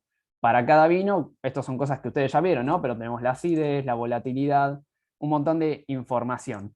Los últimos son la graduación alcohólica, la calidad del vino, que va desde el número 3 al 8, a eso lo explico porque ahora lo vamos a usar, y la columna que llamamos hue, pero podría haberse llamado tranquilamente color del vino, que va a indicar si es 1 tinto y si es 0 blanco. Así que bien, lo primero que vamos a intentar hacer es una clasificación ajustando los datos que tenemos en una sola dimensión. Vamos a intentar ajustar los datos del vino para predecir la calidad del vino. Vamos a predecir si es un vino de mala calidad o de buena calidad, teniendo en cuenta una sola variable. Esa única variable que vamos a usar va a ser la gradación alcohólica. Se preguntarán por qué usamos esa, pero básicamente lo que hicimos fue, como siempre se hace, es el análisis de los datos, la visualización de los datos que tenemos, y fíjense qué pasa cuando yo visualizo la calidad del vino que tengo en función de la graduación alcohólica. Eso es lo que vamos a hacer ahora al principio para mostrarles.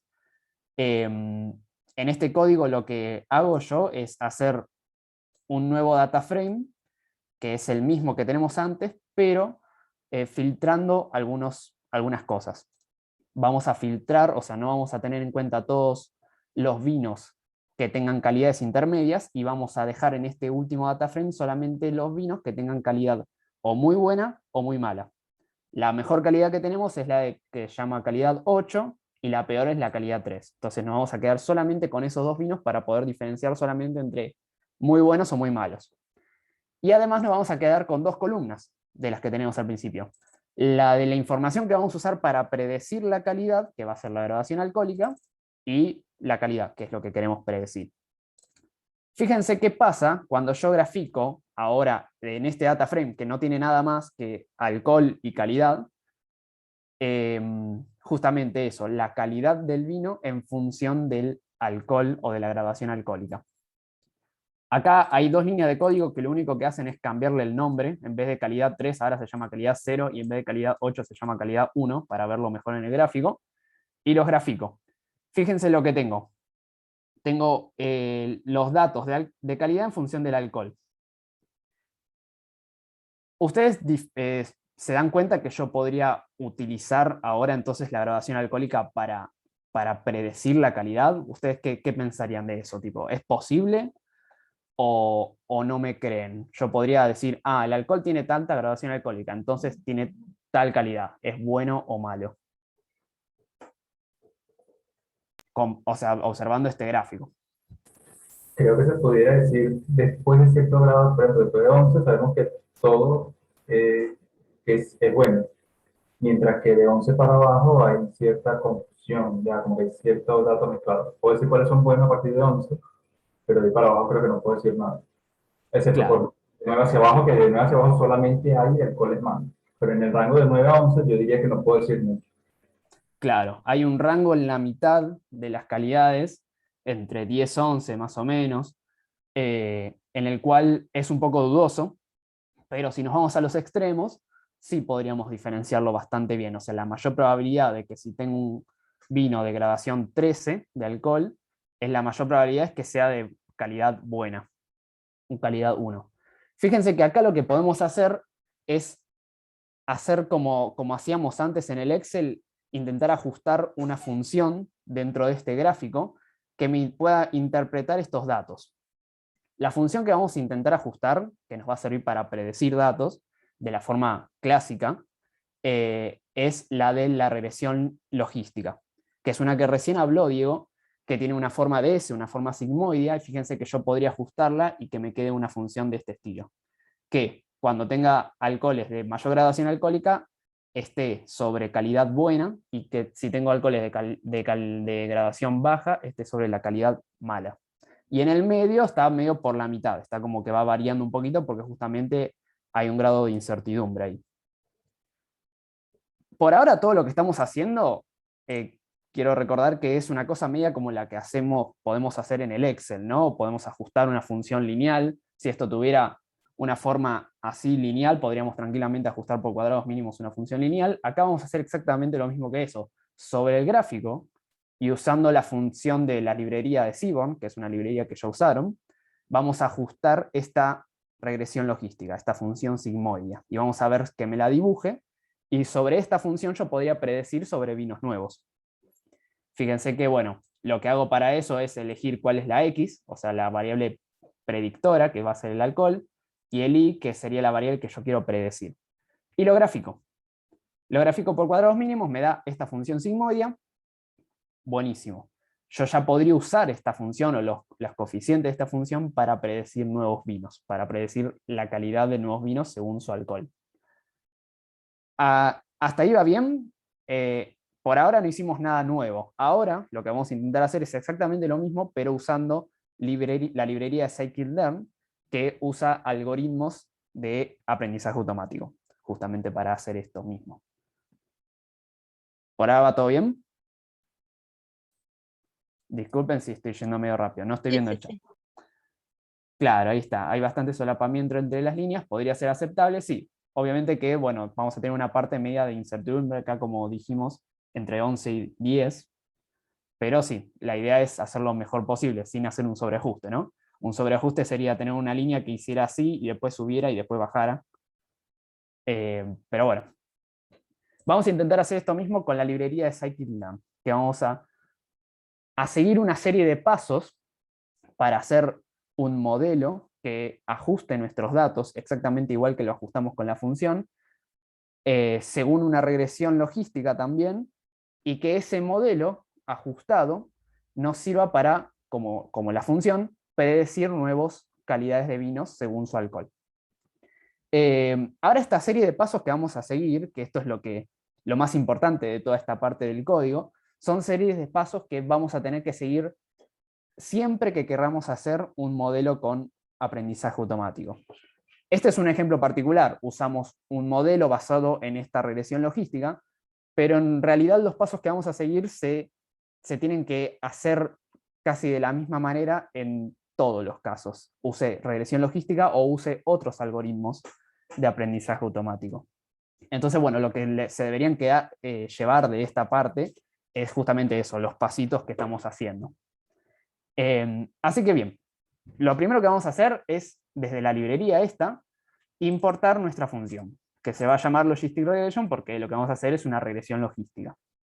Vamos a definir como antes los valores en X, que son los que usamos para predecir, y los valores en Y, que son los que queremos predecir, y vamos a, con esta función, crear el objeto o la variable que vamos a llamar model, pero podríamos llamarlo como quisiéramos, va a ser nuestro modelo. A nuestro modelo, lo que vamos a hacer es meterle de alguna forma los datos en X y en Y y ajustarlo con esta función .fit según nuestros datos. Luego de que lo fiteamos o que lo ajustamos, este modelo ya se supone que está ajustado, igual que la función, y que nos puede servir para predecir nuevos datos. Ahora una aclaración que quiero hacer antes de seguir más adelante, es que fíjense que en esta función Logistic Regression nosotros pusimos este parámetro C y lo igualamos a 1 por 10 a la 9. Aunque no importa en particular qué es el parámetro C en este caso, esto es un parámetro que es de la función en particular y sirve para tener en cuenta o no los valores atípicos. Lo que me gustaría aclarar es que todas las funciones que usamos de estas librerías siempre tienen parámetros particulares.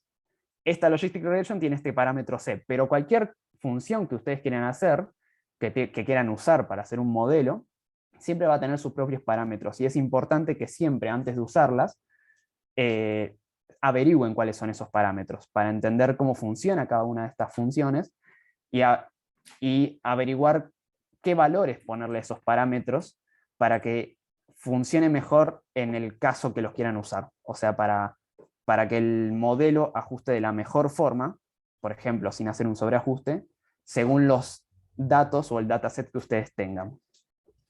Eso es importante aclararlo. En este caso pusimos un valor de C muy grande porque nos sirve para que en la función no tenga en cuenta los valores atípicos.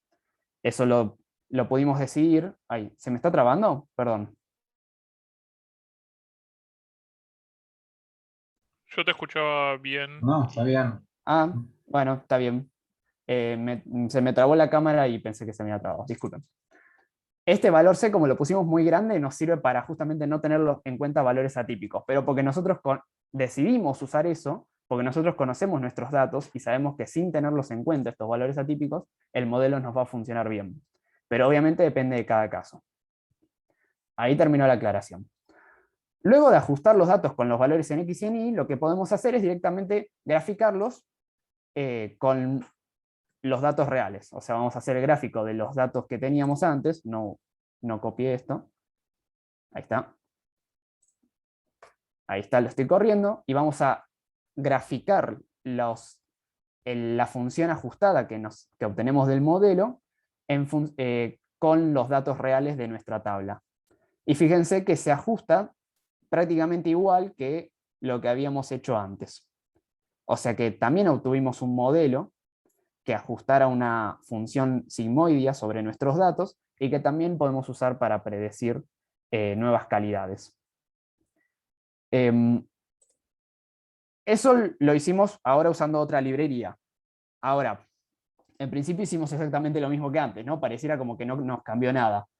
Lo que vamos a hacer ahora es intentar llevar un poco más de complejidad al asunto, y en vez de hacer una cosa que podríamos hacer tranquilamente en el Excel, vamos a tratar de hacer algo que solamente nos podría funcionar usando estos modelos que usan aprendizaje automático, que es justamente lo que estaba hablando Diego de un análisis multivariable. Ahora, en vez de usar una sola variable para predecir una clase, vamos a intentar usar todas las variables de nuestra tabla, de nuestro data frame, para también clasificar nuestros vinos en dos clases distintas. Pero fíjense que ahora, como estamos usando muchas variables, no podemos hacer un gráfico en 2 dimensiones y ajustar los datos, sino que vamos a tener que aplicarle todas las variables al modelo, y ese modelo va a encontrar, usando aprendizaje automático, el mejor ajuste posible para, bueno, hacer nuevas predicciones y nuevas clasificaciones.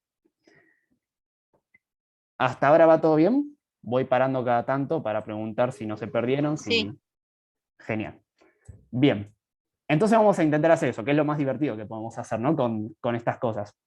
Vamos a intentar, con nuestro dataset de vinos, que nosotros habíamos agarrado dos datasets, uno de vinos tintos y uno de vinos blancos, y lo habíamos concatenado, vamos a intentar hacer un modelo que me pueda predecir si un vino es tinto o blanco, dependiendo de todas las variables de nuestra base. O sea, que pueda tomar la acidez, la volatilidad, el ácido cítrico, todas esas cosas, y me pueda decir si un nuevo vino tiene más posibilidades de ser tinto o blanco. Fíjense que tenemos nuestra columna que nos diferencia entre cuáles son tintos y blancos. Entonces vamos a intentar hacer eso usando todas las variables. Lo primero que vamos a hacer, como siempre que se hace, que es algo que explicó Diego, y que es muy importante que se haga cada vez que se hace un modelo con aprendizaje automático, es el data splitting. O sea, vamos a dividir nuestros datos, nuestra tabla, en dos pedazos. Un pedazo, que va a ser el más grande, se va a llamar los datos de entrenamiento, y lo vamos a usar justamente para hacer el ajuste de nuestro modelo. Y otra parte va a ser los datos que vamos a llamar de testeo. Estos son muy importantes tenerlos y haberlos diferenciado de los datos de entrenamiento, porque nos van a servir para testear justamente si nuestro modelo está prediciendo bien si un vino es tinto o blanco, en nuestro caso. Es decir, si hubo un buen ajuste de los datos de entrenamiento. Ahí, justamente ahí venía la pregunta, en ese punto, que ahora lo vamos a hacer, nos podríamos dar cuenta de si nuestro modelo está haciendo o no un sobreajuste. Porque si está haciendo un sobreajuste y nosotros probamos si el modelo funciona con los datos de testeo, y funciona mal, porque eso nos podría decir si anda bien o anda mal, ahí ya sería una pista para decirnos, bueno, capaz hay un sobreajuste de nuestros datos. capaz hay que cambiarle algún parámetro a la función que estamos usando, o cambiar de función, usar otro algoritmo de Machine Learning para poder ajustar mejor nuestros datos. Así que bien, eso es importante que siempre se haga. Y hacerlo es muy fácil, porque esta librería, también scikit-learn, tiene su propia función que nos va a ayudar a separar estos dos pedazos de datos. Lo primero que hacemos, como siempre, es importar la función para separar los datos, para hacer el splitting, y además definir cuáles son los valores en X, que son las variables que vamos a usar para predecir, o sea, las predictivas, que básicamente va a ser toda la tabla, excepto el color del vino, que es lo que queremos predecir, y también le sacamos la calidad, porque nosotros lo que estamos pensando es que la calidad del vino no nos va a ayudar no nos da información que nos sirva para decir si el vino es tinto o blanco. Eso vino de nuestro propio análisis previo de los datos, ¿no? También son cosas que hay que hacer previamente antes de hacer los modelos. Y bueno, y las variables en I, que es lo que queremos predecir, que básicamente es el color del vino. Ahí en el chat hubo una pregunta de Gustavo. Uno le mide como 10 cosas a los vinos. ¿Hay forma de, utilizando estos métodos, poder decidir cuál es la mínima cantidad de variables que necesito para predecir el vino con confianza? Bueno, eso puede ayudar dependiendo del modelo que estés haciendo. Nosotros vamos a agarrar todas las variables que tenemos y vemos si eso nos ayuda a diferenciar vinos tintos y blancos. Puede ser que haya variables que no afecten mucho en esa decisión, como por ejemplo la calidad, que nosotros ya previamente la sacamos. Eso va a depender justamente de hacer el modelo y de estudiar cómo funciona. Podés intentar hacer el modelo usando 1, 2, 3, todas las variables y probar cuál es la forma óptima o la cantidad de variables óptima que puede utilizar el modelo para ajustar de la mejor forma tus datos. Eso es lo que podríamos decir. ¿Va bien? ¿Se entendió eso? No sé si Diego tiene algo más para decir de ese tema. También. Buenísimo. Bueno. Por ahí, como spoiler, mañana vamos a ver un poco, no para esto mismo, sino para regresión, por ejemplo, claro, formas de reducir la cantidad de variables. O sea, sí hay formas de hacerlo en clasificación, no con esto mismo, pero sí podés clasificar en base a clasificar y al mismo tiempo reducir. Si no, simplemente podés primero reducir la dimensión y después clasificar. Claro, y probar si funciona bien o mal, y después ir aumentando. Pero bien, bueno, entonces usamos nuestra función, fíjense que le metemos todos los valores en X y los valores en Y, le podemos dar el porcentaje que queremos que divida la tabla. Acá pusimos un 33%, es decir que el porcentaje de testeo va a ser el 33% de la tabla, y también le podemos dar un número que se llama random state, que básicamente si mantenemos este número constante, el pedazo de tabla que agarra siempre va a ser el mismo para hacer la división. Y fíjense que obtenemos 4 diferentes cosas. Un X y un Y de entrenamiento, y un X y un Y de testeo. Eso los vamos a usar por separado. La siguiente cosa que hacemos es estandarizar los datos. Hay muchos algoritmos, por ejemplo de regresión logística, que lo que asumen es que tenemos los datos normalizados o estandarizados. Esto se puede hacer, como les mostró Diego y Debbie la última vez, es importar la función standard scaler y meter nuestros datos en X de entrenamiento y X de testeo y normalizarlos, simplemente. Entonces, luego de esto podemos tener nuestros X de entrenamiento y de testeo, pero ahora normalizados y listos y preparados para meterlos en nuestro modelo y ajustarlos bellamente. Entonces vamos a hacer eso. Vamos a, otra vez, importar la función Logistic Regression, la misma que usamos antes, pero en vez de ponerle un X que es una sola variable, vamos a ponerle el X que son muchas variables. Obviamente vamos a usar el X de entrenamiento para fitearlo. Y el Y de entrenamiento. Fíjense que el modelo nunca ve o nunca usa para el ajuste los otros datos, el otro pedazo. Lo fiteamos y ya está. Fíjense que armamos el modelo, le pusimos la función y lo fiteamos, lo ajustamos. Eso fue todo lo necesario para ajustar. Está buenísimo porque, bueno, pareciera como muy simple. Lo único que hicimos fue separar los datos, los normalizamos y los metimos en un modelo que ya está preparado para ajustar los datos, y ya se supone que este modelo ya tiene cosas, o sea, ya puedo decirle que me prediga si un vino es tinto o blanco. Pareciera que es muy fácil, y bueno, y lo es en código. Ahora lo que hay que tener cuidado es que como es tan fácil, también es fácil que este modelo en realidad no esté andando bien y nosotros no nos demos cuenta. Para darnos cuenta de que anda bien y que no está haciendo ningún sobreajuste o un ajuste muy malo de nuestros datos, vamos a testearlo. Y acá vamos a usar los datos de testeo que habíamos separado desde antes. Fíjense que a mi modelo, LR, yo lo había llamado, pero podría haberlo llamado Pepito, le vamos a poner la función predict, que nos va a servir para justamente predecir si un vino es blanco o tinto, usando las variables predictivas de testeo.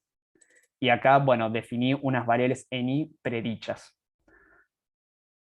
Teniendo estas variables predichas, lo que vamos a hacer es probar si coinciden o no coinciden con nuestras variables en I de testeo, que son las verdaderas, ¿no? Si es realmente tinto o blanco sobre estas X de testeo. Y para eso vamos a calcular distintos números que se llaman métricas de rendimiento. Estas métricas de rendimiento me van a ayudar a decidir si mi modelo es bueno o malo. Hay un montón de métricas, un montón de cálculos para hacer que bueno, van a servir para eso, y justamente vamos a tener que hacer varios a la vez para poder hacer un análisis completo de si nuestro modelo funciona o no funciona. La primera que se usa, que es la más común, es este score que yo llamé de exactitud, pero que se dice accuracy score. Le hice la traducción literal, no sé si se dice así realmente, en el cual vamos a aplicarle los I de testeo y queremos que los compare con los I predichos. Acá es una cuenta muy sencilla lo que hace para calcular este score, que es cuenta cuántas veces predijo bien el modelo si el vino es tinto o blanco, y los divide sobre las predicciones totales. Entonces, fíjense que si yo lo calculo, banquen que no sé si lo corrí todas estas cosas, me parece que no, así que los voy a correr. Fíjense que cuando yo calculo este es el score de exactitud, cuanto más cerca de 1 esté, eso significa que si fuera 1, el 100% de las predicciones estuvieron bien hechas. Y fíjense que es muy parecido a 1, ¿no? 0,9888. Pareciera que según esta métrica, el modelo está andando perfecto, o casi perfecto, lo cual sería lo ideal, ¿no? Ahora vamos a ver, acá hay varias otras métricas, pero vamos a verlas ahora una por una en esta sección.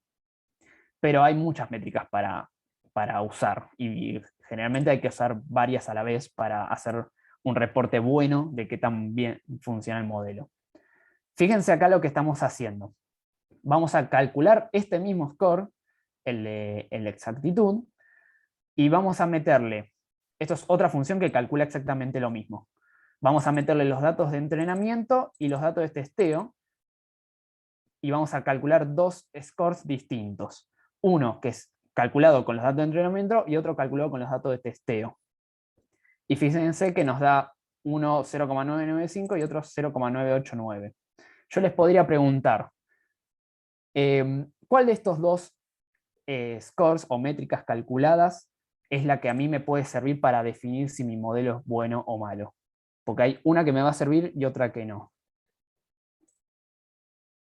según lo que estuvimos viendo. Exacto, el de testeo. Ahí Gustavo dijo muy bien. Porque fíjense que si yo calculo esta métrica con los datos de entrenamiento, es medio como estar haciendo trampa. Bueno, ahí está, dijo exactamente lo mismo que yo. Excepto el XD, no dije XD. Sería como hacer trampa, porque es como decirle al modelo, bueno, a ver, predecime esto, pero son cosas que el modelo ya vio, o sea, como que ya conoce. Entonces, sería como hacer trampa, no me sirve realmente. En cambio, la que sí sirve es usar los datos de testeo, y está dando muy alto también, da un poquito más bajo, pero va muy alto. Así que bueno, pareciera que está funcionando todo bien. Otra métrica que podemos usar es la matriz de confusión, que también estuvo hablando Diego de esta matriz. Básicamente también me calcula diferentes valores. Acá me calcula la cantidad de datos que se predijeron como verdaderos positivos, otros que serían verdaderos negativos, y en las otras esquinas cuenta cuántos datos se predijeron como falsos positivos o falsos negativos. Acá, en nuestro caso en particular, positivo y negativo no significa nada, ¿no? Significa cantidad de vinos tintos y cantidad de vinos blancos, por ejemplo, porque serían las dos variables que estamos prediciendo. No es que hay una que está bien y otra que está mal, pero por ejemplo sería, esta es la cantidad de predicciones bien hechas de vinos tintos, y esta sería la cantidad de predicciones mal hechas de vinos tintos, por ejemplo. Abajo sería, en vez de negativo, sería vinos blancos. Entonces sería la cantidad de predicciones mal hechas de vinos blancos y la cantidad de predicciones bien hechas de vinos blancos. Fíjense que en Python, lo bueno de estas cosas que es muy flexible y podemos calcular esta matriz y además graficarla de la forma que quieran, con los colores que ustedes quieran, y podemos tener una visualización muy simple y muy fácil de ver de si están dando bien o están dando mal nuestro modelo según esta métrica. Según esta métrica tenemos verdaderos positivos y verdaderos negativos, números altos, que habría que ver comparado con la cantidad de datos que tenemos, qué tan altos son, pero fíjense que los falsos positivos y falsos negativos son numeritos bajos en comparación, y además son numeritos parecidos, entonces no es que hay tendencia a falsos positivos o hay tendencia a falsos negativos. Eso es como otra información que podemos ver de esta métrica. Y después hay varias otras métricas pequeñas que podemos calcular, como esta que se llama Precision, que básicamente me cuenta cuántas instancias de predicción positiva fueron realmente positivas. O sea, lo que hace es esta cuenta, cantidad de verdaderos positivos sobre la cantidad de todas las predicciones que se tomaron como positivas, tanto verdaderas como falsas. Eso también me da cercano a 1, así que también pareciera que están dando bien. Otra que se llama Recall, que también hace una cuenta parecida, se fija todas las instancias que se calcularon como verdaderas positivas sobre las realmente positivas, o sea, todos los que se calcularon como verdaderos positivos y falsos negativos. Perdonen si toda esta parte es medio un trabalenguas, como estamos pasándonos de tiempo estoy hablando un poquito rápido, pero interrúmpanme tranquis. También es otra métrica y también me está dando cercano a 1. F1 score es otra métrica que hace como un promedio ponderado, una media armónica entre las dos métricas que recién calculamos, entonces como que las combina y hace como una métrica completa. 0,98 también me está dando muy bien, y fíjense que una cosa que nos faltó explicar fue acá, también hay una función dentro de nuestra librería que se llama reporte de clasificación, classification report. Este reporte calcula todas las métricas a la vez y ya me hace un reporte. Me calcula la precisión, recall, F1, el accuracy. Así que pareciera como que hay que ver todas las cosas en conjunto para ver si nuestro modelo está andando bien o mal. Bien. Eso fue todo lo que hicimos. Fíjense que la parte más larga de todo esto, la más trabajosa, fue testear el modelo más que hacerlo. Porque el hacerlo o el ajustarlo fue un código, una línea de código, fue ponerle .fit y ponerle los datos.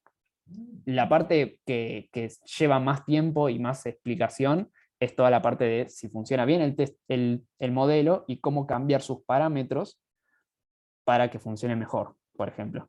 Una cosa que podríamos probar es cambiar el parámetro C y ver si funciona mejor o peor.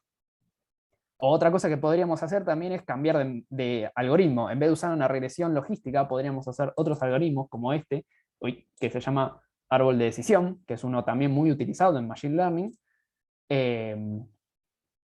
que funciona distinto a la regresión logística. Lo que hace es dividir nuestros datos según diferentes decisiones que toma el propio algoritmo, según diferencias en valores, y las divide en diferentes clases. Esas diferentes clases después podemos dividirlas entre vinos tintos y blancos. Y la forma de hacerlo, fíjense que es exactamente la misma que hicimos antes, o sea, en código. Es importar la función que ahora se llama Decision Tree Classifier, hacer el modelo, definirlo con la función, ponerle los parámetros necesarios, ajustarlo, punto fit, con nuestros datos, y predecir y calcular las mismas métricas de rendimiento que antes. Y también nos está dando algo más o menos bueno, ¿no? 0,97, pareciera que también funciona como para clasificar. Todo eso va muy bien, y aparte lo bueno de Python, como siempre, es que podemos hacer un montón de grafiquitos lindos, y por ejemplo en estos árboles de clasificación podemos hacer un gráfico de cómo es que clasifican los datos, cómo es que los divide este árbol para analizar cómo funciona, y verlo además visualmente cómo anda. Bien, eso es todo. Disculpen de vuelta si fui medio rápido, que además ahora en un ratito yo particularmente me tengo que ir, pero les pregunto si hay alguna duda, si se entendió todo. La última parte es como la más importante, pero lo importante que hay que llevarse es estos pasos a seguir, no tanto cómo funciona la regresión logística, sino qué pasos a seguir para hacer un modelo, ajustarlo y testearlo. Ahí Gustavo pregunta algo. Cuando uno usa estos modelos para analizar datos y hacer predicciones, ¿qué tan factible es poder utilizarlas a la hora de hacer publicaciones? Digo, ¿se pueden usar? Sí, obvio, se pueden usar. O justamente, como está diciendo ahora, si lo justificás bien con todas estas formas, te lo toman en cuenta. Sí, vos para usarlo y publicarlo, lo que tenés que hacer es testearlo bien. Hacer un buen testeo de los datos, unas buenas métricas de rendimiento, fíjate si funcionan, probar si hay otras que funcionan mejor o peor. Todas esas cosas hay que hacerlo, porque si simplemente ajustás los datos y lo mandás, puede ser que en realidad tu modelo no esté funcionando bien. El modelo va a ajustar y va a predecirte algo, no le importa. Pero vos sería como tu responsabilidad el probar que realmente el modelo está andando bien y que no hay un sobreajuste y que funciona para nuevos casos. Todas esas cosas son muy importantes siempre. Eso sería como la idea. ¿Se entendió? ¿O quedó alguna dudita más? Buenísimo, buenísimo, Gustavo. O sea, el problema de estas cosas es que es muy, muy sencillo meter la pata y pensar que estamos obrando bien, pero en realidad estamos haciendo cualquier cosa. Claro. Porque es como que lo que queremos es que ajusten cada vez mejor, entonces le damos rosca, subimos y después en realidad por ahí es un flor de sobreajuste. Claro. Y estás interpretando cualquier cosa. O sea, hay que ir con cuidado y ser escéptico a lo que estamos haciendo. Exacto. Perdón que saco la cámara, pero sigo acá. Bueno, entonces a modo de cierre, muchas gracias por estar ahora. Les recuerdo que mañana empezamos media hora más tarde porque es la entrega de premios. Y en el Discord, igual voy a poner el mensaje, creamos el canal para que comenten quienes tienen problemas y les parecen interesantes que los tratemos mañana en la clase. O sea, digan, más o menos describan un poco qué es la problemática con la cual les gustaría abordar con aprendizaje automático y qué cosas de las que estuvieron viendo hasta ahora creen que podrían usar, o algo breve, como para tratar de encontrar algunos casos y lo discutimos entre todos mañana. ¿Les parece? Muy bien. Bien, lo hacemos. Ok. Buenísimo. Excelente, muchas gracias. No sé si tienen Muchas alguna otra gracias a duda. todos. Si no, ahora hacia la noche subimos el video. Todos encontraron los videos anteriores, ¿no? O sea, se están pudiendo manejar con el Discord. Sí, sin problema, está muy claro. Perfecto, listo. Bueno, muchas gracias.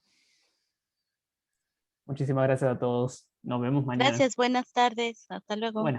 Buenas tardes.